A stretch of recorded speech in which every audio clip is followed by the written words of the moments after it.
દમણના સોમનાથ સ્થિત બાલાજી ઇન્ડસ્ટ્રીયલ એસ્ટેટમાં 75 લાખની કોપર ચોરી. 15 નકાબપોશ લૂંટારુઓએ વોચમેન સહિત 5 કર્મચારીઓને બંધક બનાવી 5,600 કિલોથી વધુ કોપર ઉઠાવી લઈ ગયા. દમણના સોમનાથ વિસ્તારમાં આવેલા બાલાજી ઇન્ડસ્ટ્રીયલ એસ્ટેટમાં સ્થિત દમણ વાયર ઇન્સ્યુલેશન કંપનીમાં મોડી રાત્રે થયેલી મોટી ચોરીની ઘટનાએ ઉદ્યોગ વિસ્તારમાં ચકચાર મચાવી છે. આશરે 15 જેટલા નકાબપોશ લૂંટારુઓએ ગોઠવણબદ્ધ રીતે ધાડ મારી અંદાજે 75 લાખની કોપર ચોરી કરી હોવાની માહિતી સામે આવી છે.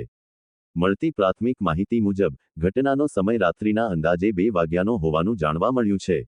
લૂંટારુઓ પહેલા કંપનીના મુખ્ય ગેટ પાસે પહોંચ્યા હતા અને ત્યાં ફરજ પર રહેલા વોચમેનને કાબૂમાં લઈ લીધો હતો.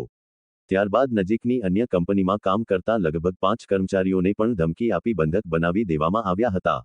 લૂંટારુઓએ તમામને એક રૂમમાં બેસાડી બહારથી કિલ્લી મારી દીધી હતી જેથી તેઓ કોઈને જાણ કરી ન શકે.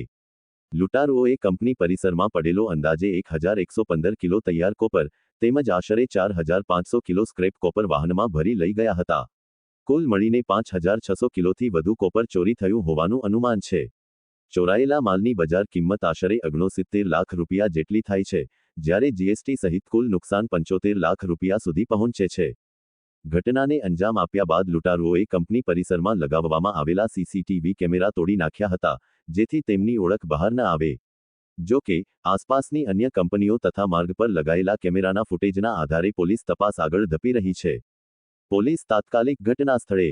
ઘટનાની જાણ થતાં જ કચ્છીગામ પોલીસ સ્ટેશનની ટીમ તાત્કાલિક ઘટના સ્થળે પહોંચી હતી. પોલીસ દ્વારા આસપાસના વિસ્તારોમાં તપાસ શરૂ કરવામાં આવી છે. બંધક બનાવાયેલા કર્મચારીઓના નિવેદનો લેવામાં આવી રહ્યા છે.